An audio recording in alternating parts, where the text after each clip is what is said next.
A disabled veteran in a wheelchair was making his buddies laugh by doing Clint Eastwood's iconic squint, the tough guy look that defined a generation. When Clint himself appeared and said, "Want to see the real one?" the veteran looked up and froze.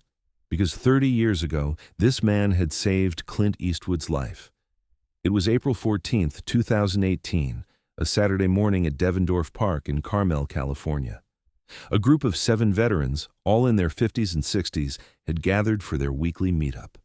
They'd been doing this for years, meeting every Saturday morning to drink coffee, share stories, and remind each other that they weren't alone in whatever battles they were still fighting long after the wars had ended.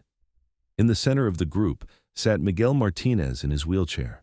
He was 58 years old, a former Marine Corps captain who'd lost both legs below the knee in a training accident in Somalia in 1995. Despite the wheelchair, despite the chronic pain, despite everything, Miguel was the one who kept the group's spirits up. He was the comedian, the storyteller, the guy who could make anyone laugh even on their darkest days. That morning, someone had brought up Clint Eastwood movies, and the conversation had turned to impressions. Each veteran was trying to do their best Clint impression, and they were all terrible at it, except Miguel. "You guys are doing it all wrong," Miguel said, grinning. He adjusted himself in his wheelchair, straightened his back, and tilted his head slightly. Then he did it, the perfect Clint Eastwood squint. That narrow-eyed, dangerous look that had defined dozens of Western characters. The look that said more than words ever could. His friends erupted in laughter and applause. "That's it! That's the one!" someone shouted. "Do the voice!" another veteran called out. Miguel deepened his voice to a gravelly rasp and said, "Go ahead, make my day." The impression was so spot on that the whole group was laughing and cheering. "Nobody does the Eastwood squint better than Miguel," one of them declared. "Damn right," Miguel said, doing the squint again, this time holding it longer for dramatic effect. The group was having so much fun they didn't notice the jogger who'd stopped about 20 feet away, watching them with an amused expression. Clint Eastwood had been jogging through Devendorf Park every Saturday morning for 15 years. It was part of his routine, a way to stay healthy at 87 years old, a way to enjoy the town he loved without the constant attention he got in more public places. He usually wore a baseball cap and sunglasses, and most people didn't recognize him. But this morning, he'd heard laughter and had stopped to see what was so funny.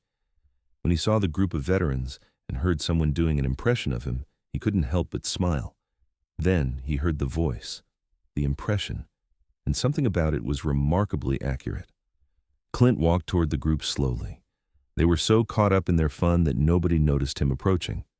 He stopped a few feet away and said in his actual voice, "That's pretty good, but want to see the real one?" The group went silent. 7 heads turned in unison. For a moment, nobody moved. Then someone whispered, "Holy shit, that's Clint Eastwood." Miguel looked up from his wheelchair, and the moment his eyes met Clint's, his face went completely white. His hands gripped the wheelchair armrests so tightly his knuckles turned pale. His mouth opened, but no sound came out. Clint's amused expression changed instantly. His smile faded. He stepped closer, staring at Miguel's face with an intensity that made the whole group go even quieter. "Miguel?" Clint said softly. "Miguel Martinez?" Miguel still couldn't speak. He just nodded, tears already forming in his eyes. Clint walked forward quickly and dropped to one knee beside the wheelchair, bringing himself to eye level with Miguel. "Jesus Christ," Clint said, his voice thick with emotion. "It's really you." One of the other veterans spoke up, confused. "You two know each other?" Clint didn't take his eyes off Miguel. "Know each other? This man saved my life." The group went silent again, but this time it was a different kind of silence. This wasn't surprise anymore. This was people realizing they were about to hear something important. Miguel finally found his voice. "Mr. Eastwood, I never thought I'd see you again." "Tell them," Clint said, gesturing to the group. "Tell them what happened." Miguel shook his head. "It was nothing, just doing my job." "The hell it was nothing," Clint said firmly. "Tell them, please." Miguel took a deep breath and looked at his friends. These were men he'd known for years, men he'd shared countless stories with, but somehow he'd never told them this one. "It was 1993, Miguel began. I was still active-duty Marine, stationed at Camp Pendleton. I got assigned temporary duty as a military liaison for a film production. They needed someone who understood military protocol for a movie they were shooting. That movie was In the Line of Fire. You worked on that film? One of the veterans asked. Miguel nodded. I was there for 3 weeks. My job was to advise on the military scenes, make sure everything looked authentic. Mr. Eastwood was producing and starring in it. Clint picked up the story. We were shooting a scene at a government building in Los Angeles. There was a crowd of extras, security, the usual chaos of a big production. Miguel here was standing off to the side, watching everything. He paused. Then someone in the crowd started moving wrong. Miguel noticed before anyone else did. Miguel continued, his voice quieter now. There was a man pushing through the crowd toward Mr. Eastwood. He had his hand in his jacket, the way he was moving, the look in his eyes. Something was wrong. I'd seen that look before in hostile situations overseas. What did you do? One of the veterans asked, though they could probably guess. I moved, Miguel said simply. I got between him and Mr. Eastwood. The guy pulled out a knife. Not a gun, thank God, just a knife. He was shouting something about Clint ruining his life, about stealing his screenplay or something. He was clearly disturbed. I grabbed his wrist, disarmed him, and got him on the ground. Security took over from there. You made it sound like nothing happened, Clint said, but that knife got close.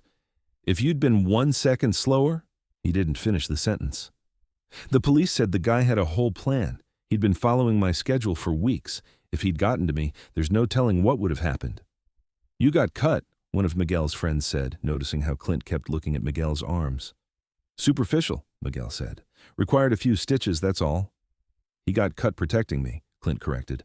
And then, like the professional he was, he finished his 3-week assignment on the film, refused any special recognition, and went back to Camp Pendleton. I tried to stay in touch. I wrote letters. I wanted to do something for him, wanted to thank him properly. But Miguel here had deployed overseas, and after a while, I lost track of him. I got your letters, Miguel said quietly.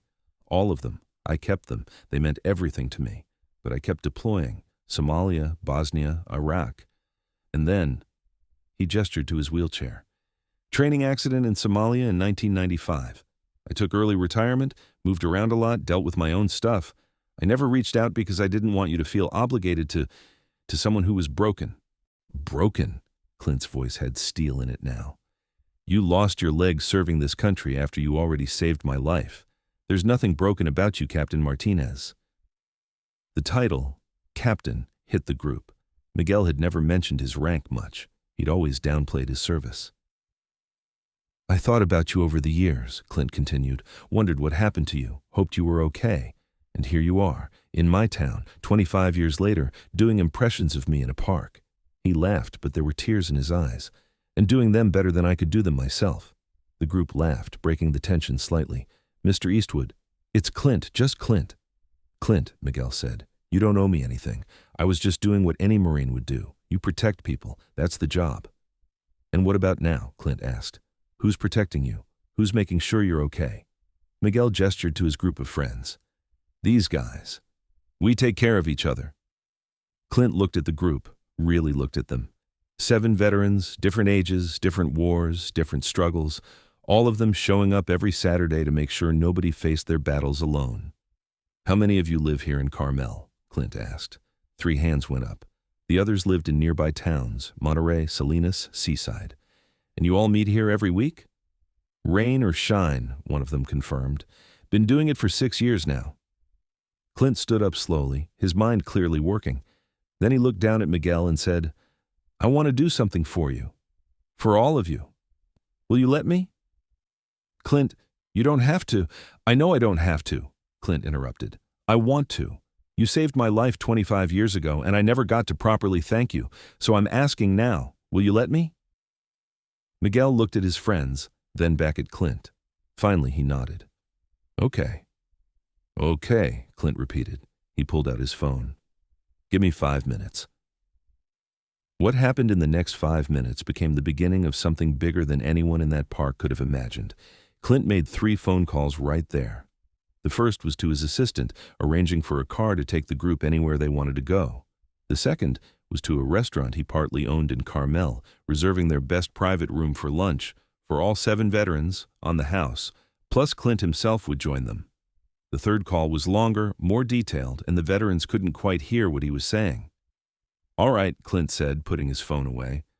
"First, we're having lunch. All of us. I want to hear everyone's stories, not just Miguel's.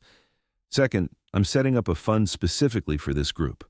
Whatever you guys need, transportation costs, medical expenses, support services, it's covered."